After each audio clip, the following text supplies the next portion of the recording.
qui veut la prendre et je vois M. Parmentier très impatient de nous faire part de sa vision du budget et je n'en doute pas de la clore par une citation qui fera date. Merci, Monsieur le Président du Conseil. Vous excuserez ma voix légèrement chevrotante. Il a fait trop de marché de Noël. Bon, un peu. À mon avis, j'ai trop visité de marché de Noël ce week-end.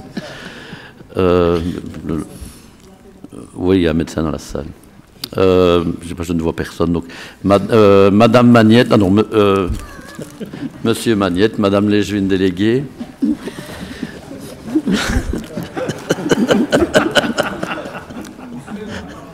Très bien. Excusez-moi. Permettez-moi tout d'abord de remercier les fonctionnaires communaux qui nous ont préparé de manière minutieuse ce budget 2016 et de leur souhaiter, au nom de mes collègues écolos, nos meilleurs vœux pour l'année 2016. Un grand merci aux quelques échevins présents lors de la commission toute section sur le budget, Mesdames d'Aspremont et Sensic, ainsi que Monsieur l'échevin Ficroui. Mais mille merci à vous, Monsieur le Président du Conseil, expert wallon venu défendre le budget du collège lors de la commission budget de la semaine dernière. Commission toute section où les réponses aux nombreuses questions de la minorité ont été données de manière concise et explicative par les fonctionnaires communaux présents. Mais, comme d'habitude, je regrette le temps où le collège des bourgmestres et échevins venait en masse défendre son budget. Lors de la commission budget, mais ou lors du conseil communal, en 2016, j'ai plutôt l'impression que le budget de notre ville se décide en dehors du collège et que celui-ci n'entérine que des décisions prises par d'autres. Lors de la présentation du budget 2015, j'avais fait toute une série de digressions sur votre nouveau plan de gestion qui prévoit toute une série d'amputations, 2 piscines, 6 guichets uniques, 4 bibliothèques, 3 PEPS, etc. Mais je remarque que cette année-ci, l'amputation continue. La régie des marchés, la régie foncière devrait passer à la trappe. Je dis bien devrait car cela fait quelques années que les différents plans de gestion le prévoient, mais pour l'instant, on n'a pas encore réussi à y arriver vraiment. À la trappe aussi, le service régional d'incendie transféré à la zone de secours Hainaut-Est, avec tout ce que cela implique en termes de transferts financiers et humains. J'ose espérer que ce nouvel organe ne deviendra pas prochainement une nouvelle usine à gaz avec des coûts de plus en plus excessifs pour notre ville et nos communes périphériques. Lors de la réforme de police, l'État fédéral avait fait banquer les villes et les communes. Espérons que l'histoire ne se répétera pas. À la trappe surtout, le personnel communal, dont le cadre définitif est toujours de 3 587 agents, mais dont le cadre effectif fond comme neige au soleil. 3 568 agents en 2013, 3 239 en 2014, on a 3 022 en 2015, dont 629 agents nommés, soit 45%, et 1393 agents temporaires. Le crédit de 500 000 € prévu pour les nominations et le 1,3 million prévu pour le plan d'embauche ne permettront pas de modifier la tendance à la baisse du personnel communal. On comprend mieux, au vu de ces chiffres, pourquoi le site de la ville annonce régulièrement la fermeture d'un bureau de l'état civil pour une demi-journée ou une journée entière, faute d'effectifs suffisants, malgré la diminution drastique des guichets uniques. De plus, le plan de gestion prévoit pour de nombreux points un renfort humain, mais ces renforts humains à ce jour ne sont toujours pas là, ni même programmés. Un simple exemple, le suivi des factures des fournisseurs pour éviter les intérêts de retard demanderait l'engagement de personnel, mais on n'engage pas, donc les intérêts de retard restent à un niveau élevé. Vous nous avez annoncé un audit de la COMA, je suppose, pour faire l'état des lieux de l'organigramme communal, organigramme que votre administration n'a pas les moyens apparemment humains pour l'effectuer. J'ose espérer que cette énième audit ne terminera pas dans un tiroir comme d'habitude, mais permettra demain à notre métropole de travailler de la meilleure manière qu'il soit pour le bien-être de nos travailleurs et des Carolos.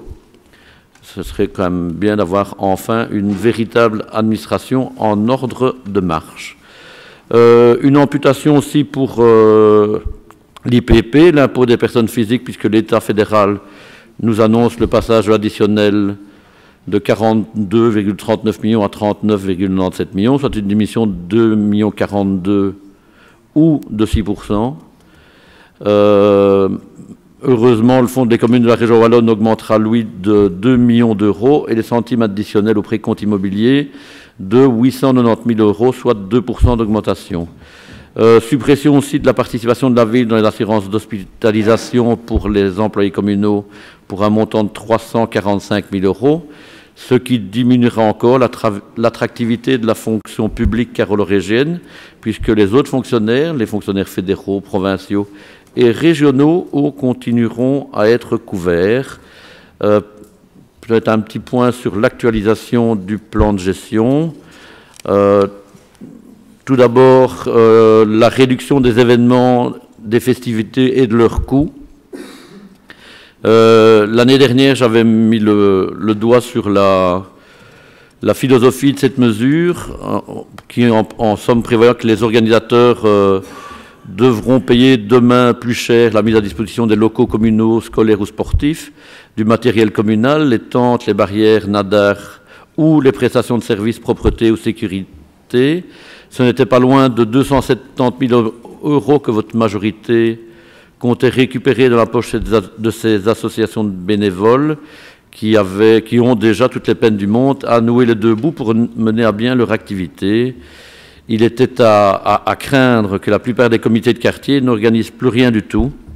Tout bénéfice pour le budget de la ville, mais quelle perte en termes de convivialité et d'attractivité de notre ville. Heureusement, quand même un petit côté positif, on peut lire dans l'actualisation du plan de gestion qu'une réflexion est en cours. J'espère que votre réflexion ira dans le bon sens, celui de la fête et de la convivialité. Réflexion toujours en cours au niveau du plan de gestion sur la suppression des petits subsides aux associations pour 150 000 euros par an sur les 500 000 distribués. Dans ce plan de gestion, l'idée d'externaliser la gestion des dossiers des sanctions administratives vers le sanctionnateur provincial est abandonnée et vous avez décidé de créer un service sanctionnateur propre à la ville de Charleroi. Un petit tour par le budget extraordinaire où les projets Charleroi d'ici prennent maintenant le pas sur les projets Phoenix qui terminent leur carrière. À côté des grands projets de Charleroi d'ici, vous avez décidé de mettre le paquet sur la rénovation de ce magnifique hôtel de police, 2,3 millions pour la rénovation de la toiture. Hôtel de ville, pardon. La journée... Oui, ça va, merci. Donc 2,3 millions pour la rénovation de la toiture. J'espère que cette fois-ci, ça sera la bonne. Comme vous l'avez dit, ça fait déjà un petit temps qu'on met à l'ordre au niveau du budget extraordinaire la rénovation de cette toiture. Ça fait des années que le musée des Beaux-Arts a traversé la place du Manège pour aller au Palais des Beaux-Arts suite au fait qu'il pleut toujours dans cet hôtel de ville. J'espère que cela ira mieux. Vous avez prévu aussi 500 000 euros pour le désamiantage de cette belle salle des fêtes que j'espère qui pourra enfin retrouver ses spectateurs. Et 175 000 euros pour le Beffroi, où j'espère que demain on pourra réentendre à l'heure Pays de Charleroi. 2 millions d'euros sont prévus pour la construction d'une auberge de jeunesse, mais moi je ne sais toujours pas où elle va se localiser. Si on pouvait le savoir un jour, ça serait peut-être bien. Ça fait quand même un petit temps quand on voit les montants, l'implantation, savoir où va s'implanter cette auberge de jeunesse sera à mon avis une bonne idée. Mais quand on suppose qu'il y a quand même être à la ville basse et donc dans l'intra-ring, et quand on regarde la plupart des gros investissements sont localisés dans l'infra-ring, à part la réfection des voiries dans les différents quartiers Et donc, il me semble que les autres quartiers semblent avoir été oubliés, notamment le projet de faire évoluer les anciennes maisons communales en maisons d'accueil pour les associations, les jeunes, les personnes âgées, semble avoir été oublié. Je crois que je vais m'arrêter ici.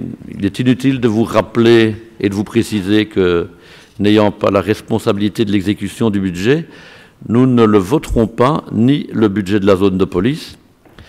Ça, c'est une petite incise. Je vous confirme que boire un verre de lait n'a pas amélioré mon mal de gorge.